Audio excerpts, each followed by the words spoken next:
Hola, ¿qué tal? ¿Cómo les va? Buenas tardes, buenas noches. Es decir, nosotros los que trabajamos en los medios de pronto tenemos que inventar saludos, que son convencionales, pero que responden a una realidad. Es de tarde y es de noche.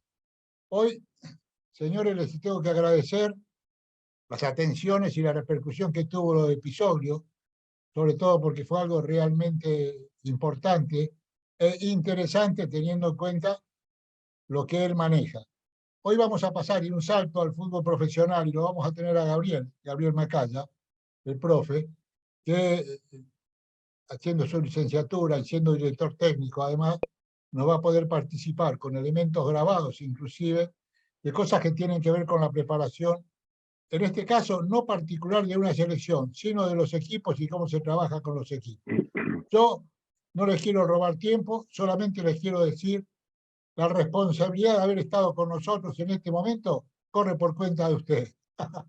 Bueno, les mando un abrazo, les deseo lo mejor, que puedan entenderlo y adelante, Gabriel, te escuchamos con mucha atención, por favor. Hola, ¿cómo están? Buenas noches. Si todos me escuchan, eh, me dan un ok. ¿Están escuchando los chicos?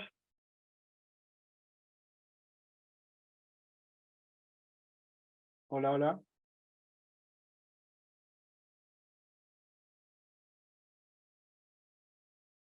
Ok, bueno, bueno. Bueno, perfecto, gracias. Ahí estoy leyendo a algunos de ustedes.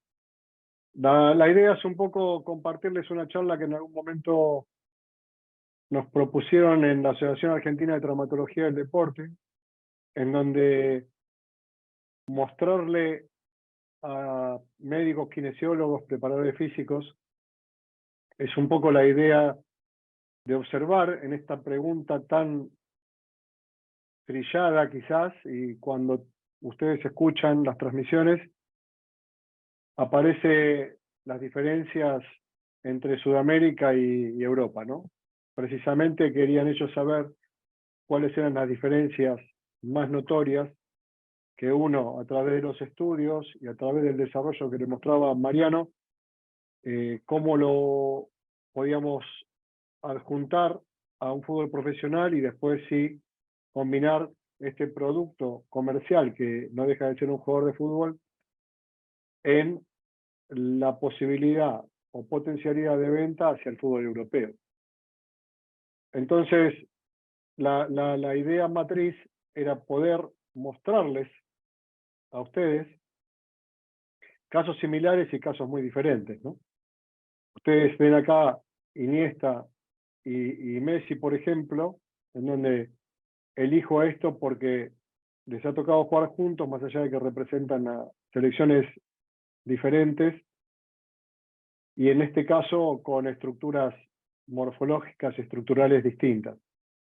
Entonces aquí aparece la primera vinculación, ¿no? Y yo les preguntaría a ustedes, ¿cuáles serían las evaluaciones que ustedes harían? Si quieren abrir el micrófono, lo abren y las vamos anotando. ¿Cuáles serían las evaluaciones que ustedes harían si es que recibirían a un plantel profesional? ¿Cuáles serían los estudios que ustedes le darían a un jugador profesional? Pueden escribirlo o pueden exponerlo.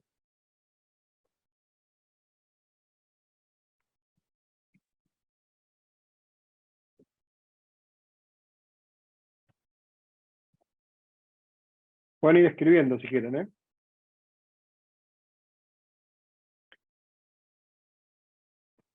¿Qué estudios, por ejemplo, le harían?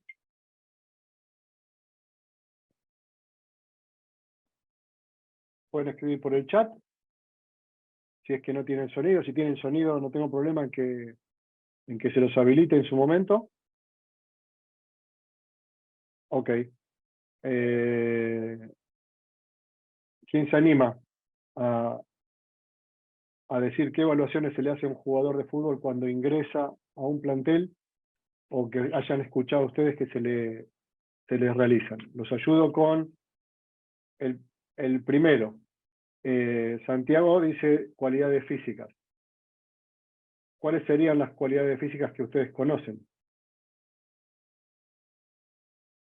estudios psicofísicos, cardiológicos, doping. Perfecto.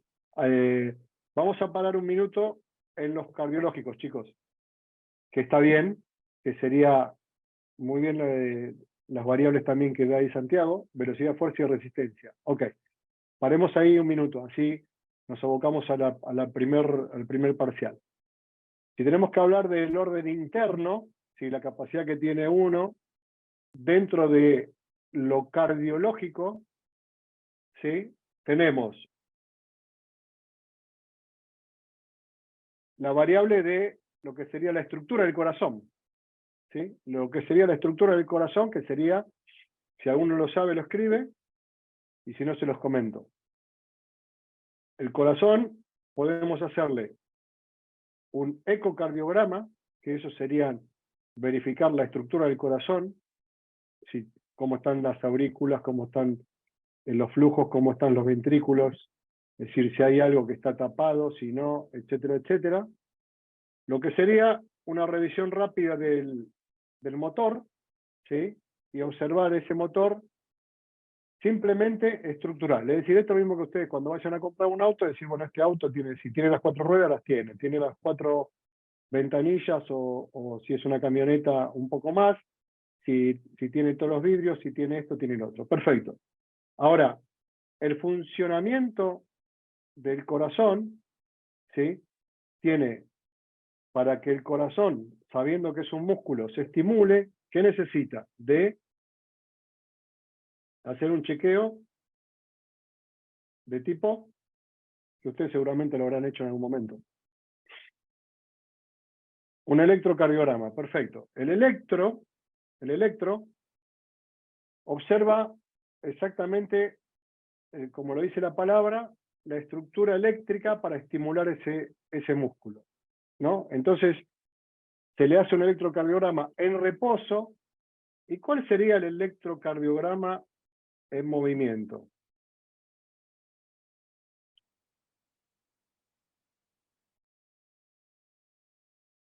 La ergometría, perfecto. Entonces, ya tenemos las funciones del corazón y perfecto cómo lo ha explicado Anto.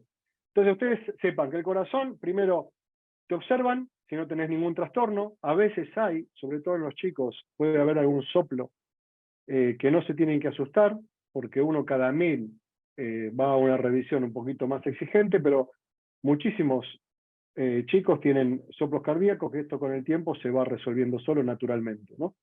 Puede haber alguna variable de tipo genética, ¿no? También en este aspecto. Después se revisa cómo está la electricidad como para que este músculo se active, ¿sí? Y después todo esto en conjunto, a partir de bicicleta, cinta, etcétera, etcétera, donde ustedes se suben a la bicicleta o se suben a la cinta, ahí vamos por lo que es una ergometría. Y también a veces pueden observar ustedes, al mismo tiempo, que esta ergometría se puede desarrollar con una máscara puesta. Si ustedes ven que esta ergometría se realiza con una máscara puesta, ¿sí? Es para analizar los gases en este intercambio que el organismo inspira y expira, ¿no? Inspira y expira.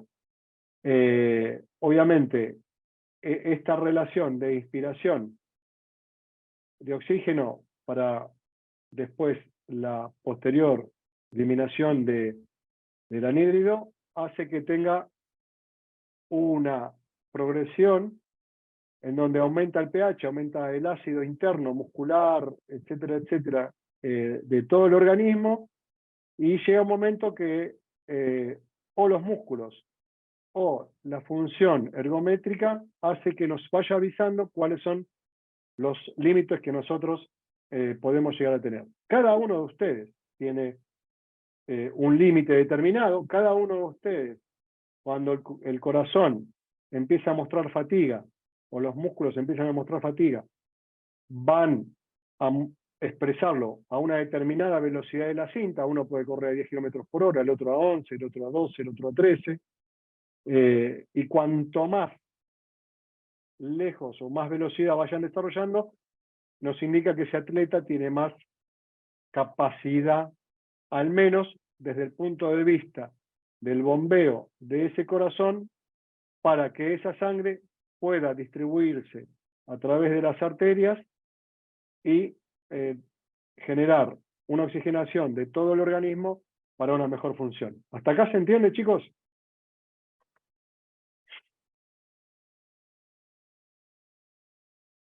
¿Alguno tiene alguna pregunta o no entiende algo? Ok, perfecto. En donde veo que 3 o 4 me dicen que sí, yo sigo para adelante. Si hay algún pato feo, me avisan y preguntan.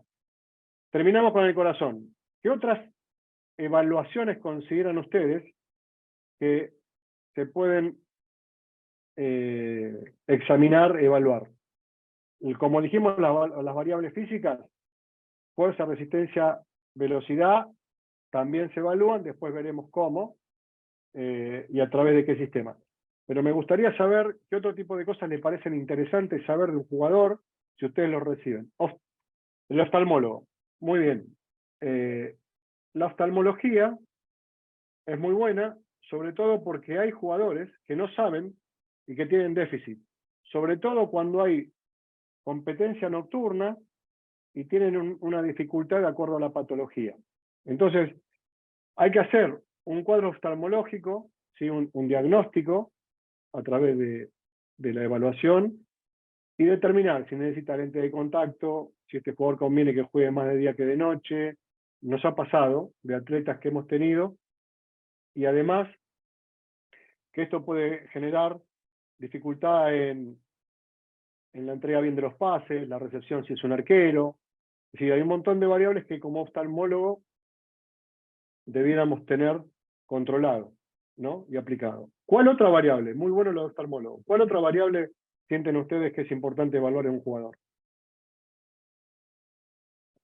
Odontología. Muy bien. Odontología.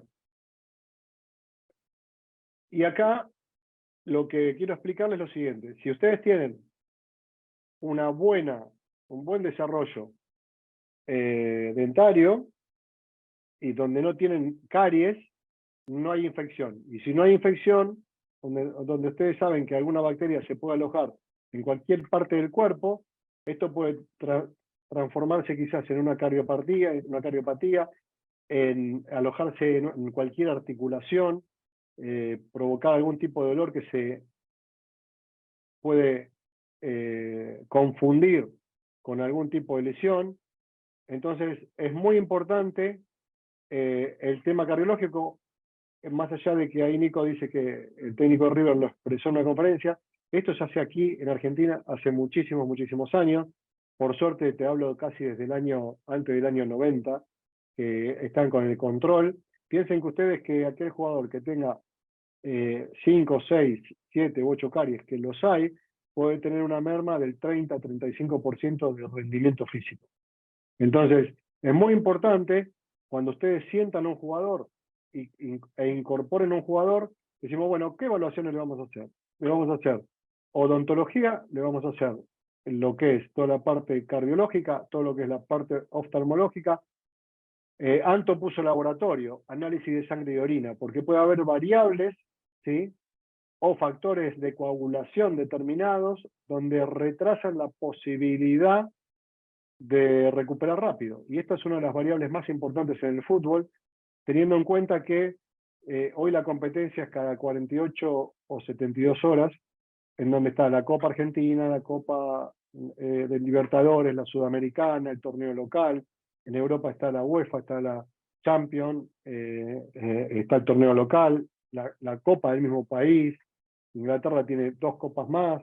Entonces, bueno, esto es competir cada 48. Brasil tiene a veces competencia 3 días o 3 partidos en una semana o 4 partidos en una semana, lo cual hace muy difícil toda la variable. Ahí Vicente puso una prueba isocinética. Una prueba isocinética, en tal caso,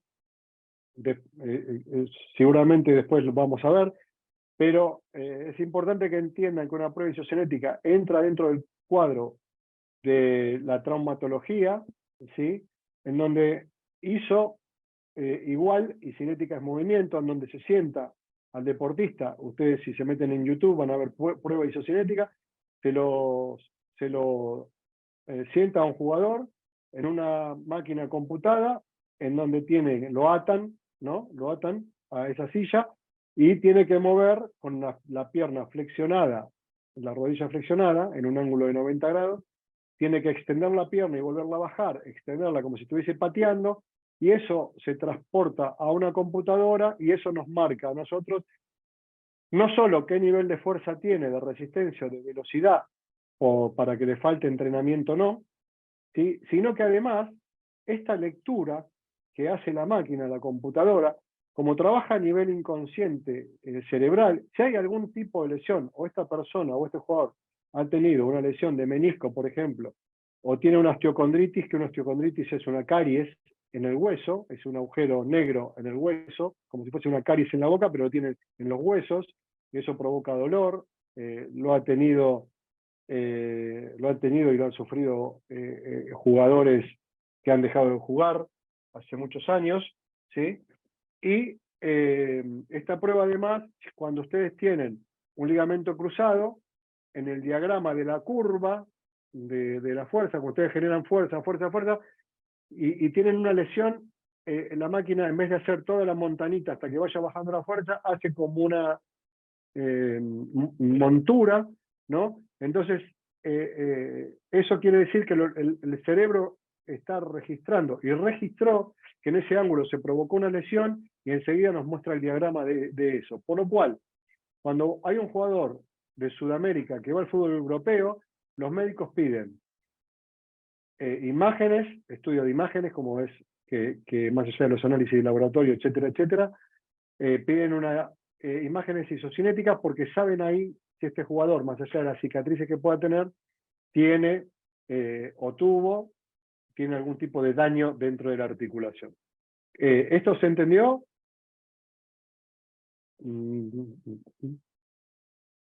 Ok.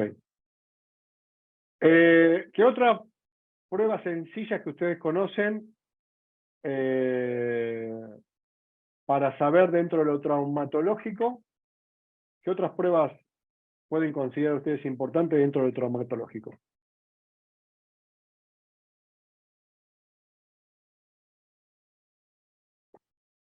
De lo que habla Nicolás, vamos a hablar después, que también es interesante. ¿Alguna otra que se les ocurra desde el punto de vista traumatológico? La más sencilla que se les ocurra a ustedes, que seguramente antes que cuando tienen cualquier tipo de lesión, le hacen primero van al hospital, al sanatorio, y le toman una radiografía. Muy bien. Una RX. Entonces, la radiografía, por lo general, se hace de pie. ¿Por qué de pie, chicos? Porque si ustedes la hacen acostado y no la hacen de pie, si ustedes la hacen de pie, a lo mejor la radiografía le marca, se hace tobillo, rodilla, cadera, hombros, ¿sí? Pero si ustedes están parados, se ve si a lo mejor la cadera derecha más arriba que la izquierda, o viceversa, o están bien. Si hay 1 centímetro apenas de diferencia, esto está dentro de la normativa y está dentro de la normalidad. Si hay una que ya excede, bueno, a lo mejor, aunque ustedes no lo crean, se pone un realce por debajo del zapato y se trata de equilibrar la cadera, ¿sí? Acompañando esta radiografía, si ustedes la hicieran acostado, no se puede medir esto, porque no tienen los apoyos como para que la estructura de ustedes se base y se sostenga sobre los pies. Entonces puede ser errónea el resultado, o puede ser engañoso para el que lo lea. Ahora, también como hicimos la isocinética, que es en movimiento, cuando ustedes tienen que ver si alguna lesión, si alguna articulación está dañada, se hace ¿qué tipo de estudio? Así como hicimos la eco en el corazón, ¿sí? En traumatología para las articulaciones, ¿qué estudio ustedes escucharon que se hace también? Que le habrá tocado a alguno hacérselo también. Que los meten en un aparato grande y los observan.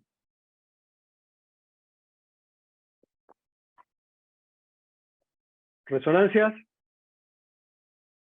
resonancias nucleares magnéticas. Los meten adentro de un tubo.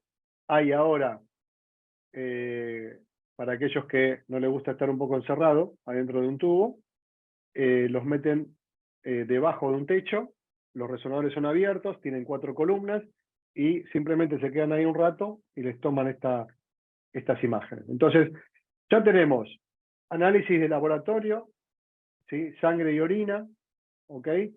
Después le hacen rayos, ¿sí? Como dijimos, de este tipo de articulaciones, resonancia de lo que el médico considere, por lo general se hace tobillo, rodilla, cadera y hombro, ¿sí? Desde el punto de vista de la oftalmología también lo hablamos, odontología también lo hablamos. Hay algo que falta que también es muy importante. Oftalmología, odontología, ¿y cuál otra se les ocurre dentro de estas observaciones? Otorino. ¿Por qué el otorino hay que hacerlo y es importante? ¿Qué sistema maneja todo lo que es la parte de otorinolaringología?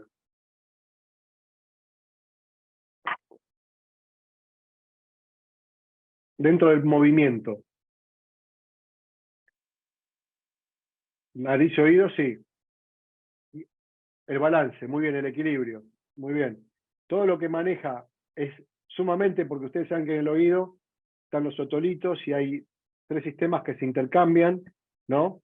En donde hay una suerte de combinación de líquido, etcétera, etcétera, con las variables de equilibrio y mareos. Entonces, es importante también no solo saber cómo estamos, sino que para entrenarlos, cuál es la violencia en el accionar o la velocidad que se hace, por ejemplo, un rol adelante, un rol atrás o un rol de costado.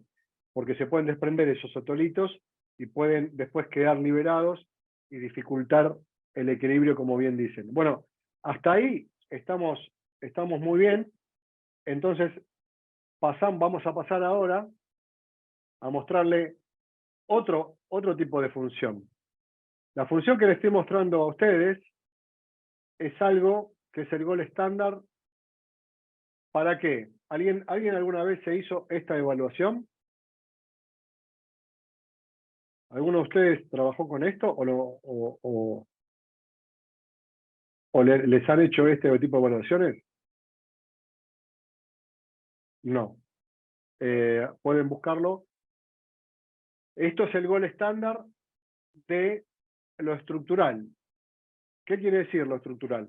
Que nosotros sabemos, yo me presento, voy al club, me dicen, bueno, me hacen lo cardiológico, etcétera, etcétera. Me hacen la función del corazón, cómo está, me hacen en esfuerzo, articularmente cómo estoy, las imágenes, me toman todo.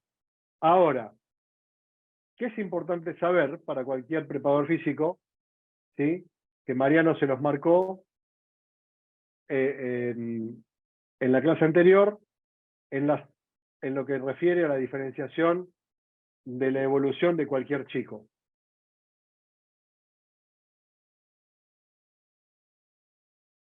¿En qué? En la edad biológica y en la edad cronológica. Entonces, cuando ustedes tienen los chicos que empiezan a crecer y todo, si ustedes ya ven a esta chica, ustedes dirán, no es muy alta, esta chica tira más para ser una flaca magra, muy magra, o para ser una chica con un porcentaje de grasa importante, leve, moderado, o se agarran la cabeza para trabajarlo.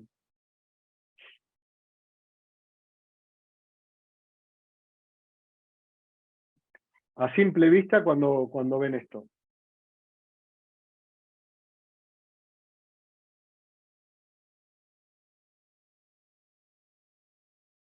¿Qué se les ocurre?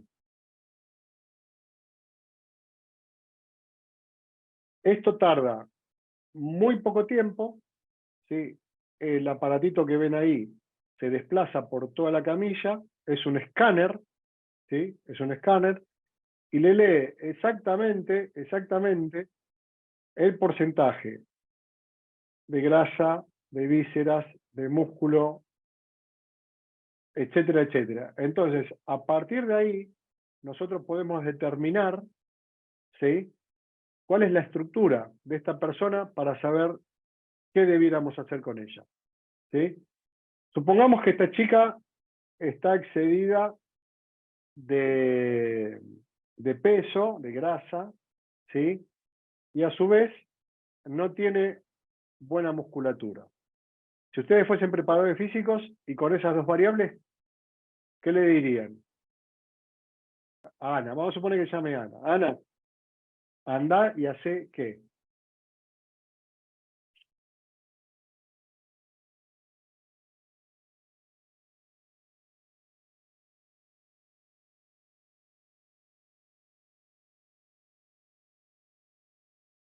¿Qué tipo de trabajo le recomendarían?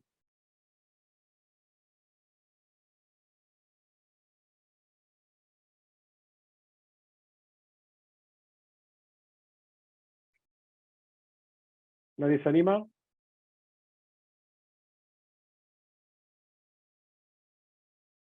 ¿Están online? Sí, están online, ¿no?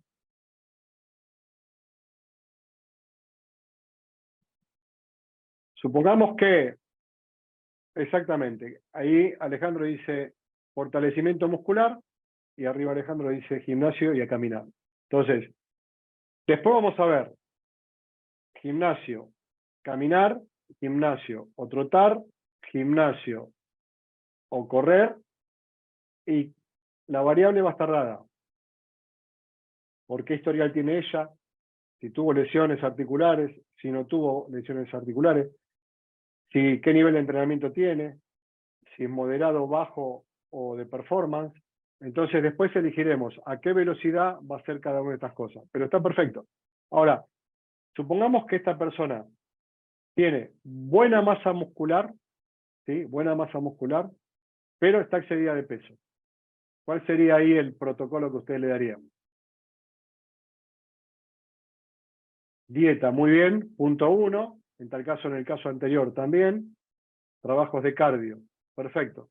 Entonces, vayan viendo cómo se reincorporan este tipo de cosas, porque esto es parte de lo que ustedes tienen que diseñar para el entrenamiento, ¿no?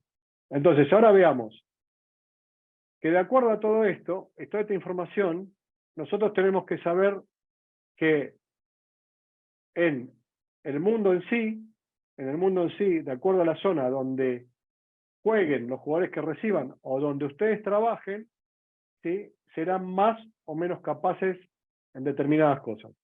Si yo le digo a ustedes, por ejemplo, continente africano, ¿qué suponen? Que los jugadores del continente africano, ¿qué son?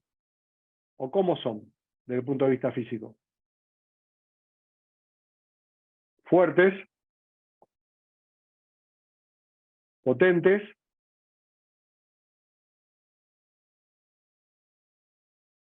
atléticos. ¿Algún gordo? No, pocos. ¿Sí? Brillante. Ahora, fíjense que no de casualidad, y ahora todo lo que están diciendo ustedes, ahora se lo voy a mostrar con jugadores, es correcto. La mayor cantidad de africanos, ¿dónde juegan? ¿En qué liga juegan? En la Premier, ¿sí? Entonces, esos jugadores pasan por Europa para hacerse comunitarios, ¿sí? Y una vez que se hacen comunitarios, después pasan a la Premier. Más allá del Brexit, etcétera, etcétera, la combinación y todo, la Premier contrata, por eso es la liga más rápida del mundo, donde contrata este tipo de jugadores. Si ustedes dirían, ¿qué combinación de este tipo de jugadores con jugadores africanos pero habilidosos? ¿A qué continente se irían y a qué país específicamente?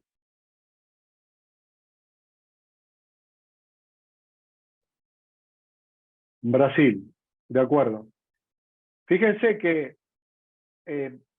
Brasil tiene en lo que sería la latitud parecida al continente africano y con características genéticas similares, pero con una capacidad de juego en donde los otros sufren más los procesos de alimentación y componentes de terreno para desarrollar la actividad futbolística. En Brasil están todo el día en la playa haciendo equilibrio, vinculándose con la arena, haciendo fútbol, vóley, fútbol, tenis, balón, juegan en todas las playas, juegan en todos los lugares. Piensen que 1/5 de la población mundial juega al fútbol. Bueno, dentro de este quinto hay destacados. Entonces estos destacados, desde el punto de vista genético, son los africanos y los brasileños. Ahora, cuando yo les empiezo a mostrar, si ustedes sugieren, en donde ven los países nórdicos, violeta, ¿qué características tienen los nórdicos?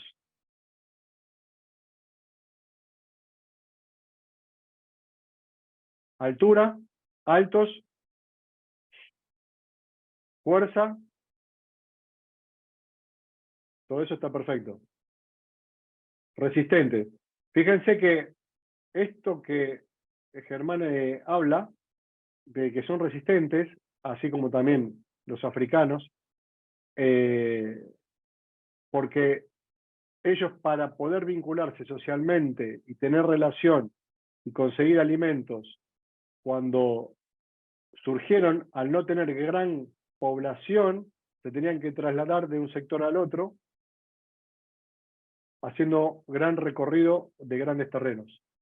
Entonces, se hacen sumamente resistentes estos jugadores. Entonces, si ustedes fuesen preparadores físicos, yo le diría, bueno, si yo recibo un africano, como me tocó recibir en Francia, a lo mejor no me preocupo tanto por lo que es la parte de fuerza, porque ya sé que lo van a hacer, ¿sí?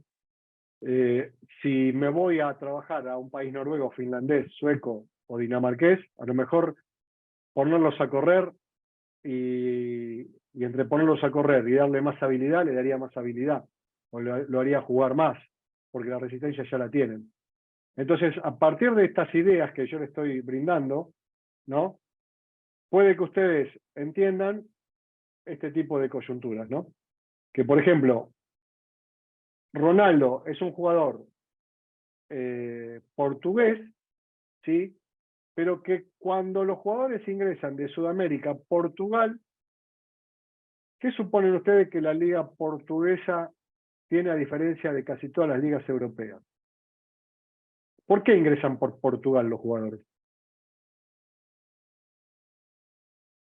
¿Qué tipo de fútbol es el portugués? Hábiles. Es muy bueno lo de transición, Nico. ¿Qué sería la transición? Si más allá de que está bien explicado o bien expresado, ¿la transición de qué tipo sería?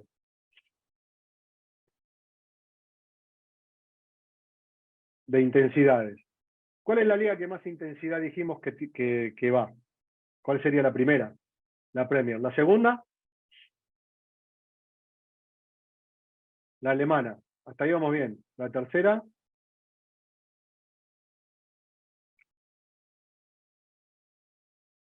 La italiana. La cuarta, Francia, España. Muy bien. Entonces fíjense que Portugal, en todo lo que nombraron ustedes, no entraría. ¿Ok? Portugal entraría cerca de la belga, ¿no? Cerca de esa liga, en donde no son tan restrictivos con todo lo que es la parte muscular, por eso lo pongo a Ronaldo, porque es un caso distinto, diferencial, porque el tipo se provoca su propio nivel de entrenamiento en su casa, tiene un gimnasio, por eso llegó a competir en los grandes clubes de Europa, porque sabía que con lo que Portugal le daba no le alcanzaba. Entonces, la alimentación es muy rica en cuanto a calórico, pero no está ordenada. Es decir, Portugal no es una liga que profesionalmente se haya ordenado mucho, a pesar de que han salido buenos entrenadores, muy buenos jugadores, pero como bien dijeron antes, es una liga de transición.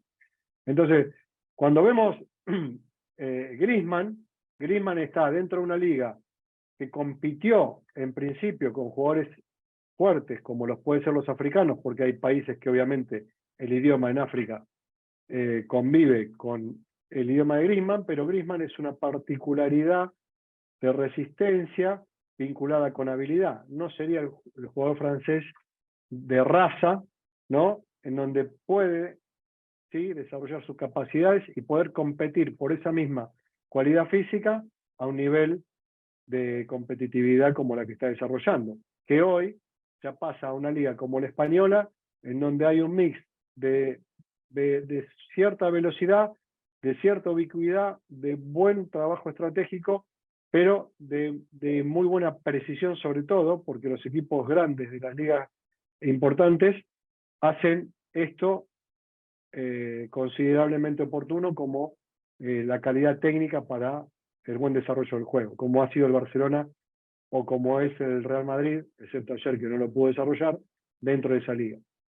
Entonces, fíjense, estructuras españolas en equipos que juegan bien, donde Mascherano en su momento comentaba, hablando con él, me decía que ellos tenían un juego en el Barcelona muy posicional, en donde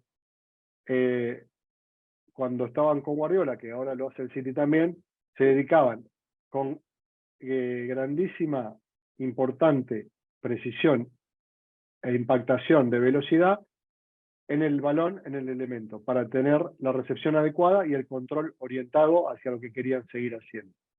Entonces, fíjense que las estructuras de Iniesta y de el ex Shakira, ¿sí?, no son importantes desde el punto de vista muscular.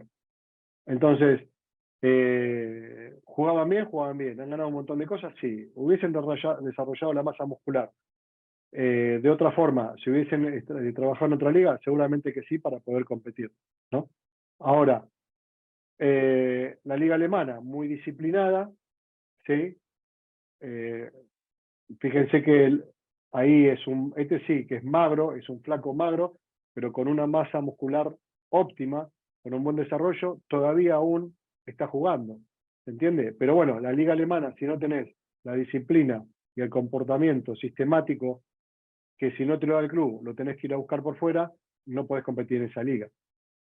Hoy en el Manchester City, de la liga belga, salió, mejoró la estructura, si ustedes lo ven hoy, comparen esta foto con la que vieron hoy, tiene quizás un desarrollo, más allá de los años que pasaron, un desarrollo de otro nivel y otra envergadura.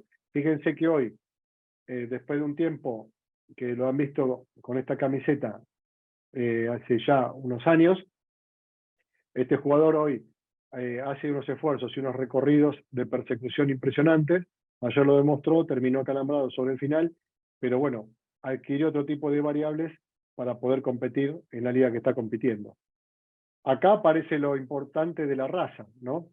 Este jugador, en donde ustedes saben que los huesos son distintos y el hueso del pie en algunos casos son más largos que quizás en nosotros, en la raza blanca, hacen que la palanca tenga mucha más fuerza.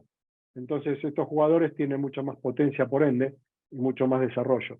Si ya por lo que hablamos antes, genéticamente tienen un desarrollo resistente, bueno, hacen que este jugador pueda competir como Pogba en ligas que son de trascendencia y que son ligas que soportan altas temperaturas de competitividad.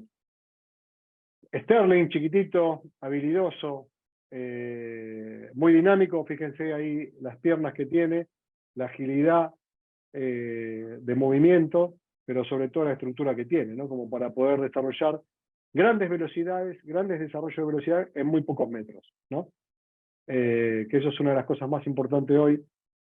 Bueno, acá están parte de los países nórdicos, ¿no?, donde tienen gran capacidad pulmonar, gran capacidad de oxigenación, y bueno, los daneses hacen de este tipo de competencias, sobre todo a nivel mundial, hacen de que sus equipos sean de los mejores en el consumo máximo de oxígeno cuando tenemos que comparar jugador por jugador, liga por liga.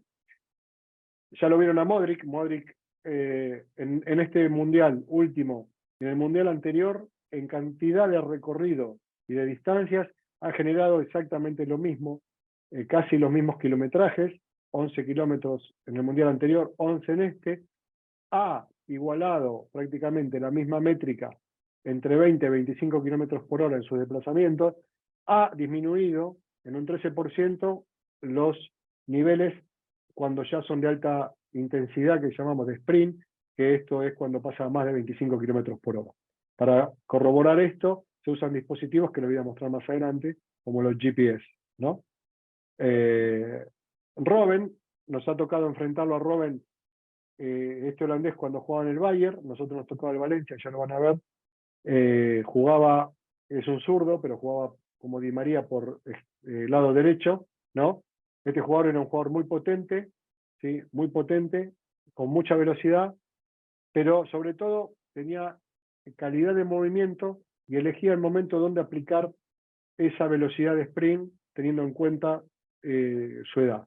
Entonces, ya empezaba a pensar en lo que se llama dosificación de la tarea dentro de un campo de juego, a partir de que los equipos grandes, como el Barcelona, como Real Madrid, y tienen doble competencia, una vez que definen los partidos, tanto en la Champions como en el torneo local, hacen 2 o 3 goles y los partidos están definidos, generan con muy buena precisión el pasaje de pelota de un lado al otro, basculan permanentemente como para que esto pueda hacerlos descansar y recuperar dentro del mismo partido, lo cual hace de una inteligencia emocional y física muy alta, ¿no?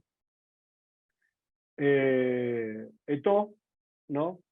Este jugador brillante, sumamente explosivo, uno de los que mayor velocidad ha desarrollado junto a Alaba y Mbappé, donde han llegado en el Mundial anterior, no en este han superado los 35 kilómetros por hora, casi 36, en el anterior han llegado a 38 y un poquitito más, ¿no? Pero bueno, es importante entender que las velocidades en el fútbol, como mucho en velocidad lineal, lo que se llama lineal, como el gol del Piti Martínez en Madrid, lamento para los que son de Boca que haya traído este ejemplo, pero en esa velocidad lineal es muy poca y muy escasa las veces que sucede, pero tomar una velocidad lineal en un jugador, estamos hablando de tomarla en 20 a 25 metros como máximo, porque después las demás velocidades son casi curvilíneas durante todo el partido, ¿no? Entonces, bueno, desarrollar este tipo de trabajos y velocidades en campo es realmente complejo. Ahora, fíjense esto que importante, ¿no? Los jugadores africanos que han participado en competencias europeas, ¿no? Marroquíes, ¿sí? De Malí, de Senegal, de Guinea, de Ghana, ahí están todos los jugadores, ¿no? Camerún, Angola, Burundi, donde es De Bruyne. Bueno, fíjense lo de Congo, ¿sí? Nigeria, Argelia. Qué dato interesante este, ¿no? Porque fíjense que el 78.3 sobre la derecha tiene, el 78.3 son migrantes, ¿sí? O hijos de inmigrantes, y el 6.8 son migrantes que nacieron en Francia mismo, ¿no? Producto de los porcentajes que ven ustedes, de qué tipo de raza africana o componente africano tiene cada liga, ahí lo ven, y fíjense el equipo francés, desde donde tomaron Kimpembe, Umtiti, Pogba, Mbappé, Dembélé, Tolisso, Kanté, Matuidi, Sonsi, Mandanda. Bueno, estos jugadores, Adil Rami, es decir, todos estos jugadores son los que han participado en el campeonato francés anterior. Entonces, es importante entender esto para ver a quién entrenamos después, ¿no? Pasando ahora, ir retrotrayéndonos a lo que les explicaba Mariano, con la cantidad de horas que tienen los chicos desde Exploración y Juego Libre y Babi desde los 6 a 8 años, creo que puedo tomar acá. ¿Se ve ahí que estoy remarcando? ¿Sí? Ok. Entonces, después tenemos toda la etapa preparatoria infantil, y van a ver que los 14, 15, 16 años, ¿no?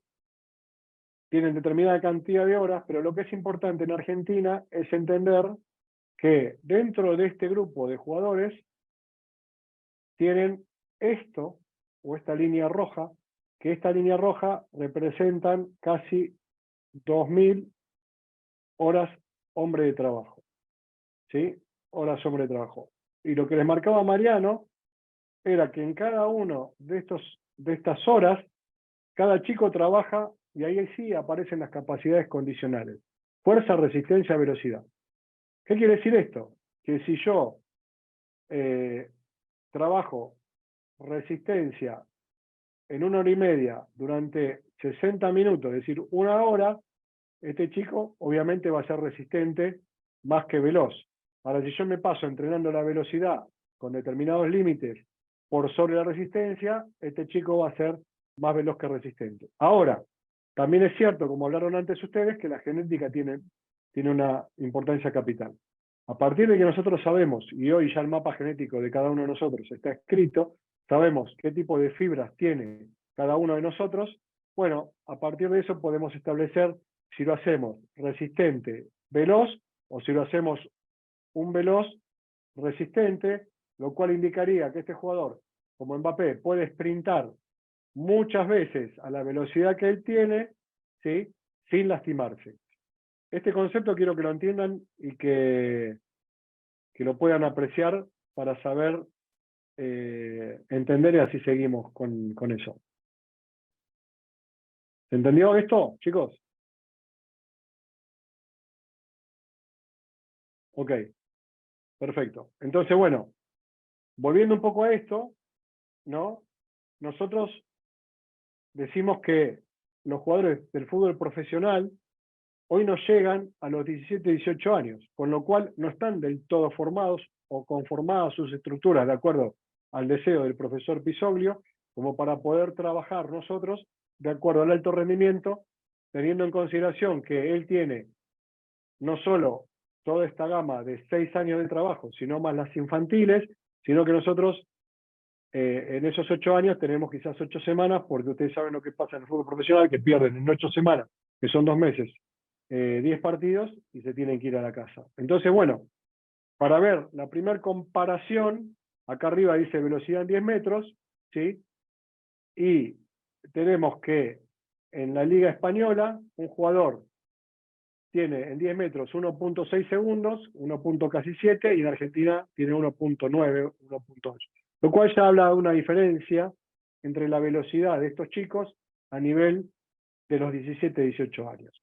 Ya proceso de desarrollo involucrado como para poder trabajar velocidad perfectamente por la fase hormonal que les habló Mariano, y si ustedes fijan acá donde dice M, esto es contramovimiento, esto quiere decir que ponemos un jugador, el jugador salta, ¿sí? Salta, y acá se le toma la altura, vamos a suponer que este jugador salta 50 centímetros, ¿sí? Pero antes de saltar hacia arriba, hace un contramovimiento. O sea, baja un poquito, flexiona la rodilla y después sí salta. Bueno, cuando se toma este examen, ¿no? Fíjense, perdón, se disparó. Fíjense que en Europa saltan 38 centímetros y acá estamos saltando 35 centímetros. O sea, fíjense que ya hay una diferencia casi del 10%. Por eso, cuando quieren suponer que son jugadores de élite, a veces para llegar ahí, en esas horas de trabajo, que decimos nosotros, no llegan a cumplimentar el proceso. ¿Hasta acá vamos bien? Si no, pregunten lo que quieran. ¿Sí? Ok. Vamos ahora a lo que, en la estructura dinámica de lo que es el año 80, había el presidente del club, un técnico, un preparador físico, un médico y un kinesiólogo masajista. ¿Sí? Esto varió mucho, ¿sí? O sea, habían 5 personas, esto varió mucho. Hoy ya, en esta estructura dinámica, hay un manager deportivo, un técnico, ¿sí? Un preparador físico, otro preparador físico, ¿sí? Un técnico alterno, otro técnico alterno, que a lo mejor mira en la observación los contrarios, un especialista en arqueros, un coordinación de logística, un cuerpo médico, como dijeron ustedes, que deriva hacia el oftalmólogo, hacia el traumatólogo, hacia. Entonces, terminamos observando que de 5, ya hoy hay casi 14, 15 personas Y acá dice England 50, ¿por qué? Porque allá por el año 2002, cuando me tocó participar en la selección de Paraguay, el técnico era Sven-Goran Eriksson, ¿sí? Y el preparador físico Iván Carminati, que está actualmente en el Zenit, un italiano que pasó por la Lazio, por el Inter, por el Borussia Dortmund, y que en aquel momento nosotros habíamos jugado un partido amistoso contra la selección de Nigeria, y al otro día jugaba precisamente Italia contra Inglaterra. Me quedé invitado por él, y cuando me invita a comer, había mucha gente en el comedor de ellos, y una mesa totalmente en diagonal, y le dije, no, mira, mejor espero que terminen los jugadores, y no, me dice, no pasa nada. Y había una mesa de 50 personas, y esas personas eran todas partes del cuerpo técnico. Nosotros teníamos 2, y ellos tenían 7 preparadores físicos, 2 fisiólogos, ¿sí? Un ortesista, gente que ya disfrazaba y maquillaba una estructura de 50 personas contra nosotros que teníamos en Paraguay, que teníamos tan solo 12 personas. Y ya se empezaron a incrementar estos cuerpos técnicos, ¿no? Y ya fueron avanzando para llegar después a saber que una vez que tienen todos los exámenes ustedes, chicos, en la mano, y son preparadores físicos, lo más importante es ver el planning comparativo. ¿Qué quiere decir el planning comparativo? Saber si su equipo es Rosario Central, Estudiantes de La Plata, o es una selección. ¿Por qué? Porque si es Rosario Central y lo comparamos con Estudiantes de La Plata, ¿cuáles son las diferencias que ustedes observan? Rápidamente.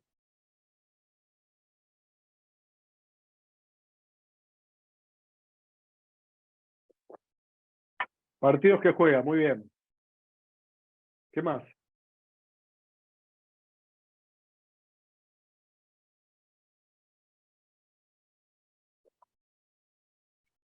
¿Qué otra observación pueden hacer de uno u otro? Viajes, perfecto. ¿Cada cuánto juega? Planificar cada cuánto juega. Cuando Vicente dice cada cuánto juega, ¿por qué sería importante saber para cuánto juega? Para saber qué cosas.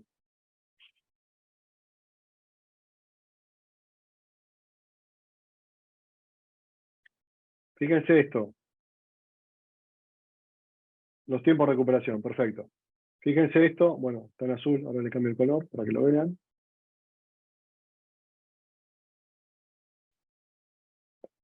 Entonces tenemos, fíjense, acá línea roja, este recupero, y de pronto tenemos este recupero, de 2 días contra una semana, plana. Entonces, obviamente, si vamos a poner un ejemplo, Molina de Boca, o Nacho Fernández de River, tienen una semana, seguramente Nacho va a poder recuperar para poder jugar acá y acá, en este partido. Ahora, si Nacho Fernández tiene que jugar acá, ¿qué pasaría con Nacho Fernández? ¿Correría riesgo de qué?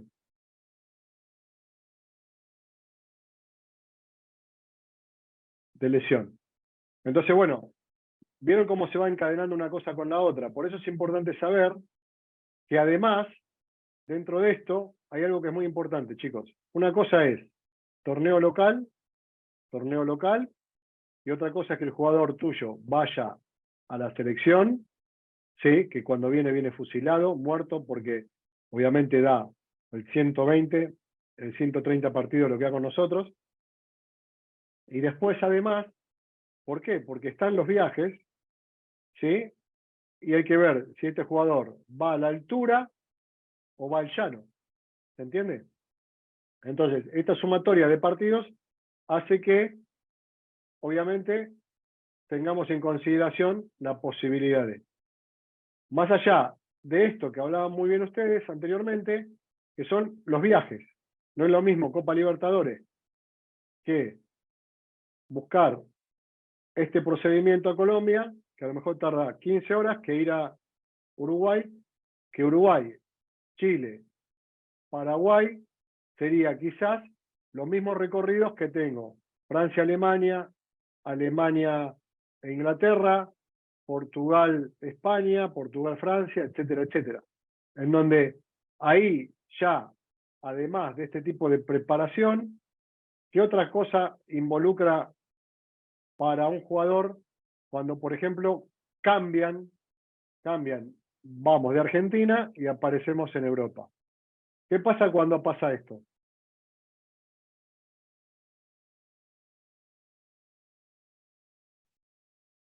¿Qué cambio hay acá cuando ustedes viajan? La hora biológica, perfecto.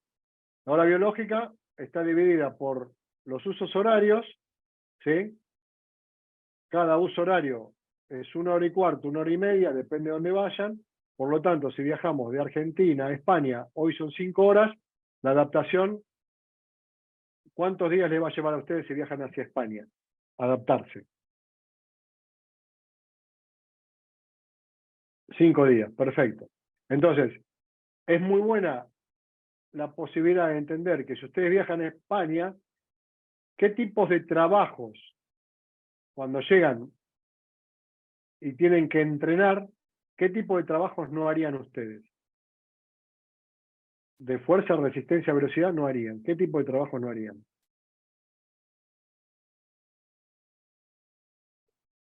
¿Qué pasa cuando ustedes tienen que estudiar y están son las 3 de la mañana y están cansados, etcétera, etcétera? ¿Qué no tienen?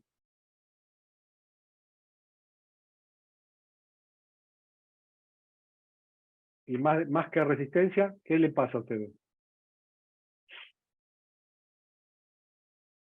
Energía, sí. Y no pueden qué. Están falta de energía, pero no pueden qué. Si tienen que hacer un movimiento, ¿qué les pasa a los movimientos? Los movimientos son sin fuerza, está bien, pero displicentes no coordinados, débiles no coordinados, ¿ok? Imprecisos. Entonces, ¿qué es lo que no debieran hacer ustedes? ¿Y por qué son imprecisos? Porque cuando ustedes viajan de Argentina y van cambiando el uso horario, le altera el ritmo biológico, como dijo recién bien uno de los chicos, o de las chicas, en donde se le altera todo el sistema nervioso. Por lo tanto, lo más importante es decirle a mi cerebro, mirá, yo voy a correr rápido. Y a lo mejor le digo, vayamos rápido al cerebro, vamos a suponer que te fuese un cerebro, ¿sí? No soy un gran dibujante, pero bueno, supongamos que te fuese un cerebro, ¿sí? Y le digo, mirá que voy a correr rápido ahora. Yo le mando la información al cerebro, el cerebro le tiene que decir a mis piernas, corran rápido. ¿Qué pasa con esa información? ¿Cómo llega a mis piernas? Lento. Entonces, tengo que tratar de evitar esos movimientos porque si no, me puedo lesionar o puedo lesionar al jugador. Entonces, es muy importante entender esto para saber que también dentro de esta posibilidad están estos recorridos. Ahora le voy a ir mostrando cositas de Europa que vamos a hacer un poquito más entretenido. Esto es lo que yo le decía. Esto es un... ¿Qué es esto, chicos?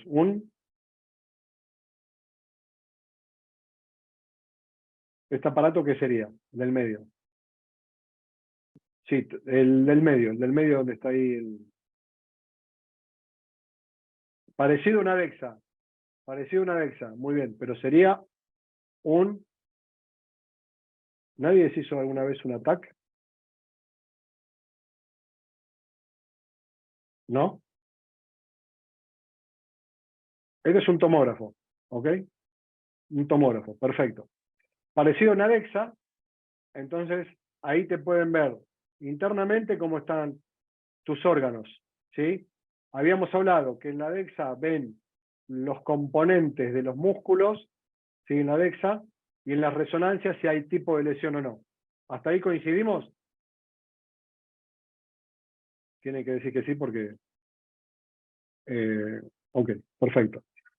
Entonces fíjense, los equipos que le nombré yo, los nórdicos, trabajan bajo normas de indoor, por lo cual la superficie es distinta, ¿no? Y tienen que hacer un desarrollo absolutamente distintivo por el frío que hay y esto cómo afecta al rendimiento. Después tenemos en el tercer cuadrante, de la izquierda de su pantalla, tenemos el gimnasio del Arsenal. En el gimnasio del Arsenal, así como en el Liverpool, en algún momento había todo esto muscularmente y la parte aeróbica encerrado, ¿sí?, dentro de una sala con, como si fuese una cámara hiperbárica. A ver si van a escuchar lo que es una... ¿Escuchó alguien lo que es una cámara hiperbárica? Trabajan a distinto tipo de oxigenación. Es decir, la saturación de oxígeno es menor para cuando salgan después tener mayor capacidad de generar resistencia, ¿sí?, a lo que se supone un mejor entrenamiento. Después van a tener todo lo que es la parte de musculación. Los vestuarios se hacen así, semicirculares, para que cada uno pueda verse con el otro. Esto ya está en casi todos los equipos de Europa. Es un diseño muy interesante, ¿sí? Y obviamente el gimnasio, con todo lo que es la parte hoy de cross, musculación, etcétera, etcétera, y lo que ya se está dejando de hacer es la parte de cardio en su forma aeróbica, ¿no? Entonces, seguramente alguno de ustedes hace este tipo de trabajos y lo puede verificar. Y sobre la derecha está toda la parte de recuperación, en donde las temperaturas del agua van entre -8 y -12 o a 12, depende de qué es lo que quieran, ¿sí? 12 grados, ¿sí? O algunos se lo ponen a menos determinada temperatura de acuerdo a la consideración de... Por lo general los que son menos son los más chicos, en donde los jugadores ingresan a este tipo de jacuzzi, se quedan 2 minutos, o 6 minutos, u 8 minutos, de acuerdo al protocolo que maneja el profe, ¿sí? Y de acá pasan a la temperatura templada. Y después pueden pasar de acá a nadar, a esta pileta. Y así se recupera mucho mejor y sin impacto. ¿Qué quiere decir sin impacto? Que uno usa las articulaciones para poder ingresar al próximo entrenamiento con un proceso de recuperación agradable. ¿Hasta ahí se entendió? No, no, no, no, no, no, no. Sí, sí, sí, no, no, no. Ok. Ok, buenísimo. Ahora, estos son los campos de entrenamiento usualmente que se verifican. Estos son analíticas, ¿sí? Analíticas, ¿qué quiere decir? Análisis de creatina, análisis de CPK. CPK es una proteína cardíaca en donde se ven los daños musculares, ¿sí?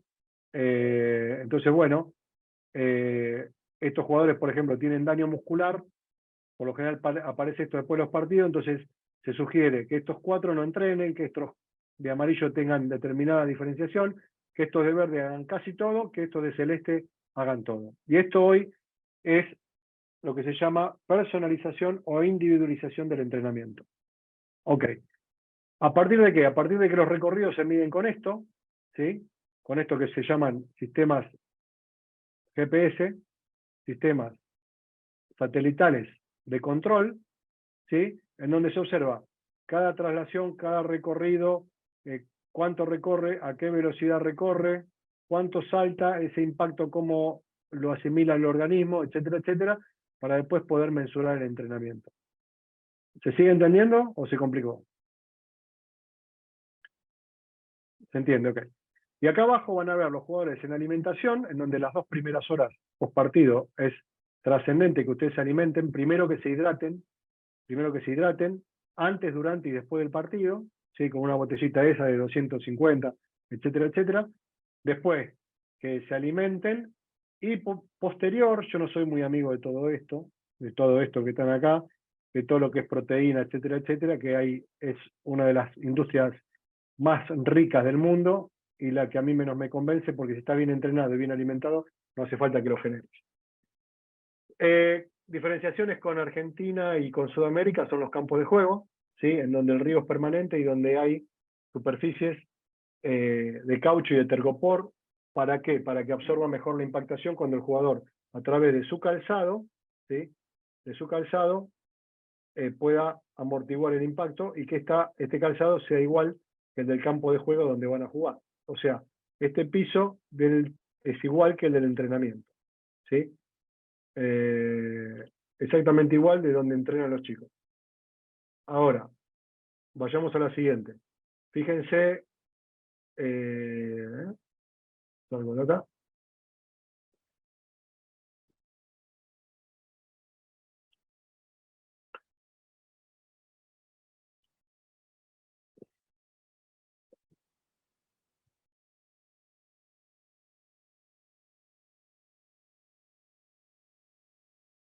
Fíjense esto. Esto es un trabajo del Bayern Múnich, ¿sí? Común, rápido, sencillo. ¿Qué tiene esto de bueno? Que a veces han llegado y salió en un periódico, en la época donde mantenían la coordinación, la fatiga y el estado técnico, donde hicieron 113 toques los jugadores que estaban afuera. ¿Sí? Con esta cosa hay que tener cuidado, porque si vos haces 113 toques y dos de ustedes van al medio, seguramente ustedes ya cargaron más por los GPS que cualquier jugador dentro del mismo día. Entonces hay que tener cuidado con esto, que parece una boludez, que son trabajos sencillos, pero que pueden cargar a los que técnicamente son más flojos. Fíjense, ¿por qué le digo esto? Porque ese tipo de trabajo se traspola después a un 30-50 de campo, en donde hay jugadores donde tienen que presentar alternativas de diseño en departamentos muy chicos para hacerlo. Fíjense este trabajo, miren, observen, escuchen.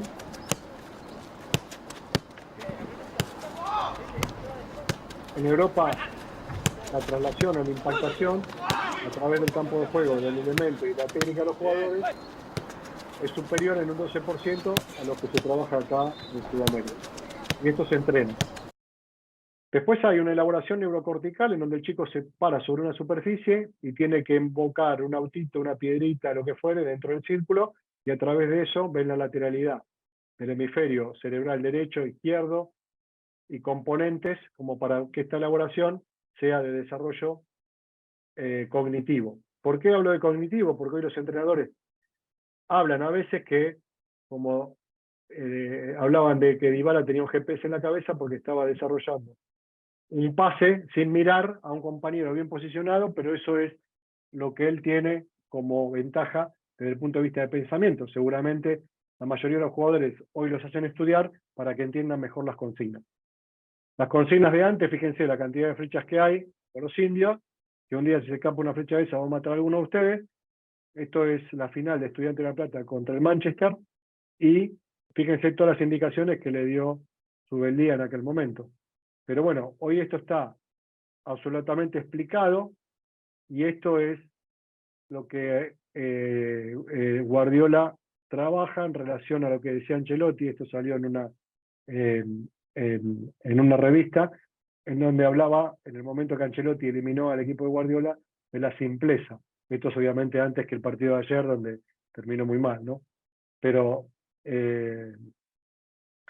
estos tipos de trabajos neurocoordinativos, este es del gimnasio del Barcelona, donde trabajan y afectan sobre lo cerebral. La exposición a través de los videos para una comunicación asertiva, que se entienda lo que son las estadísticas. Si ven acá la computadora, cómo están parados los jugadores, para que esto entre en movimiento y se le explique al jugador el trabajo que van a hacer, para que después, cuando ingresan al campo de juego, no tengan la posibilidad de distraerse, y la densidad del trabajo, es decir, el trabajo pausa, sea exactamente lo que nosotros como preparador físico queremos lograr. Porque si yo hago un trabajo, toman agua, caminan hasta otra cancha que tiene 300 metros, vuelven, el entrenamiento se hace extensivo de 3 horas, pero tiene poca impactación porque tuvo mucha pausa y no pude recobrar lo que me interesaba a mí como generar desde el punto de vista físico.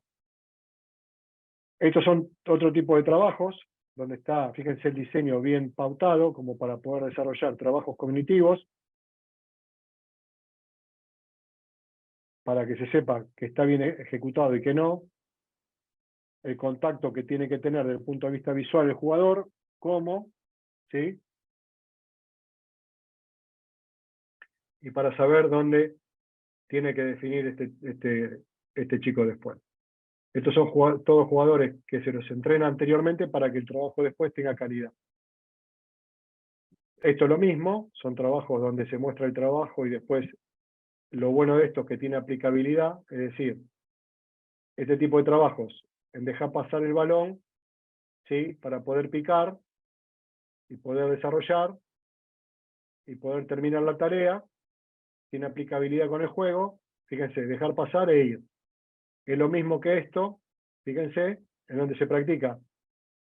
Se acelera, se deja pasar, ustedes van a ver ahora, dejo pasar y voy. Entonces el jugador entrena pensando que después los 5 mejores equipos de Europa hacen ese tipo de desarrollo. ¿Se entiende hasta acá? ¿Está claro o no? ¿Preguntas? ¿Sí? Ok. Entonces, todo tiene que tener aplicabilidad. Esto rápidamente se los paso, son aspectos físicos. Lo mismo como le dije anteriormente, el consumo directo, acá está la cámara. En Europa ya tiene el 58 contra el 54 acá abajo del promedio, ¿no? Entonces ya ven que ya la diferencia es un porcentaje bastante interesante en relación al consumo directo de oxígeno. Es decir, que el juego europeo tiene más capacidad de oxígeno por genética que un jugador, obviamente, latino o sudamericano. Estos son valores promedio de recorrido y de distancias totales, y esto es de metros minuto. Cada jugador en un minuto en Europa hace 112, y aquí estamos en 109. ¿Ok? Entonces, bueno, esas son las diferencias que vamos viendo. Así también para la velocidad, que hay velocidades de 4.08 y de 4.4 para Argentina, ¿no? Entonces, hay variables de este tipo, ¿no? Esto es un partido donde quiero que vean nada más la primera parte. Il diritto agli ottavi di finale con un turno di anticipo. Si comincia, il fischio di Howard Webb. Primo pallone del match giocato dal Valencia che cerca subito la profondità, lontana però la difesa dei tedeschi. Vedremo se pagherà Sofiane Feghouli. La replica del Bayern, arriva Alaba. Rischia moltissimo Barragán e infatti arriva l'arbitro che tira fuori il cartellino per il difensore. Salterà la prossima partita, diciamo che non ci sono proprio discussioni sulla decisione dell'arbitro, il rosso diretto per l'entrata ai...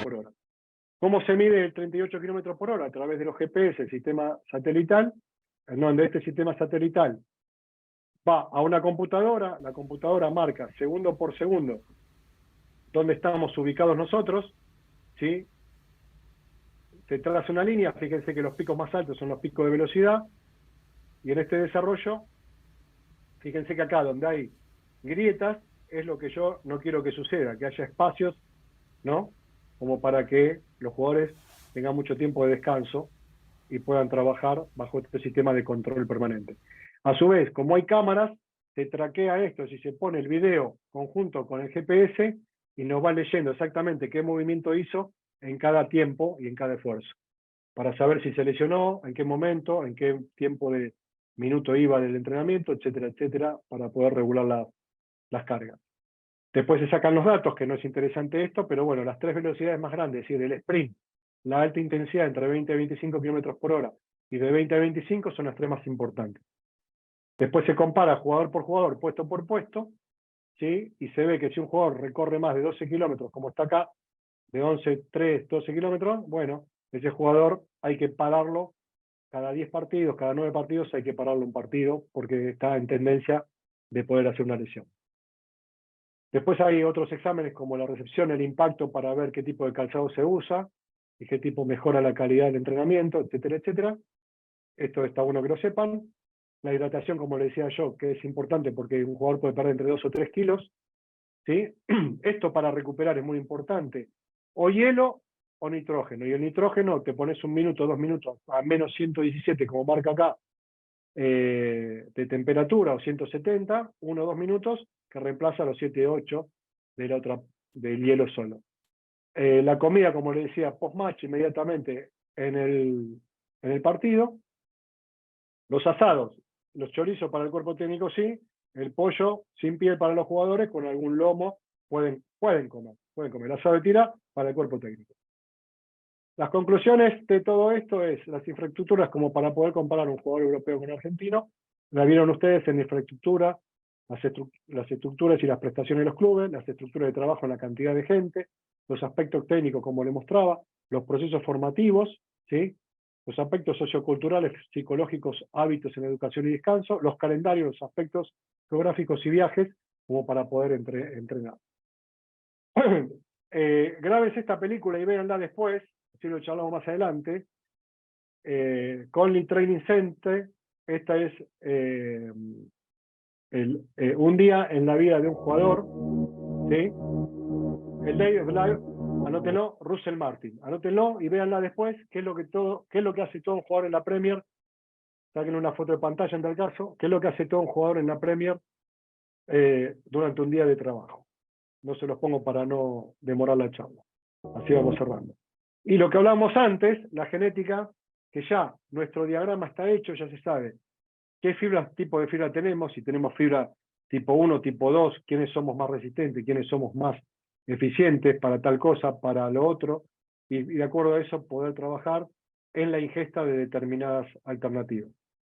Esto es muy importante saberlo, porque hay gente que de pronto en la suplementación, creatina, cafeína, etcétera, etcétera, un médico se lo da a un jugador y a lo mejor yo la tengo que tomar 2 horas antes y mi compañero de pieza media hora antes, como para poder saber también la tolerancia gástrica y que no dificulte la posibilidad del partido.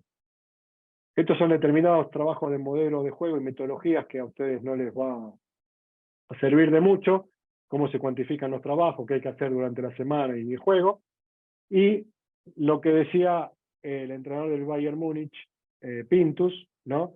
¿Cuál era el método Pintus cuando empezaron a ganar hace poquito todo?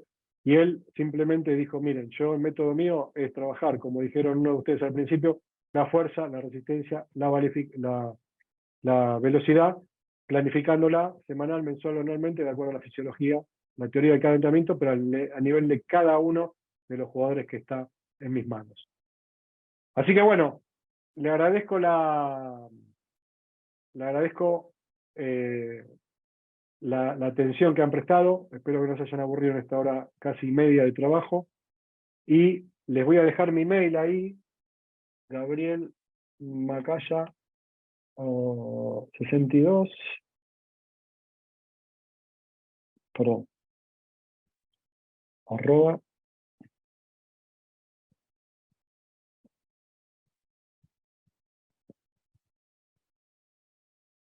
¿Qué pasa con mi arroba? @gmail.com 62 @ que tengo mucho. Sí. Ahí está. @gmail.com. Cualquier cosa me escriben ahí, cualquier pregunta, etcétera, etcétera. Por cualquier cosa, 1136859827 es mi teléfono. El que lo quiera agendar, los espero más adelante, donde vamos a hablar de cómo se prepara una selección de fútbol para que ingrese en un mundial. Como dicen los youtubers o los instagramers o los tiktokeros, no sé, si pongan una manito para arriba o una manito para el medio o una manito para abajo, pero cuando pongan para abajo yo apago la computadora y me voy. Así que bueno, gracias chicos. Cualquier cosa me escriben o me llaman. Espero que haya salido todo bien, la universidad, y no sé si estamos, Nati, ¿estamos ok?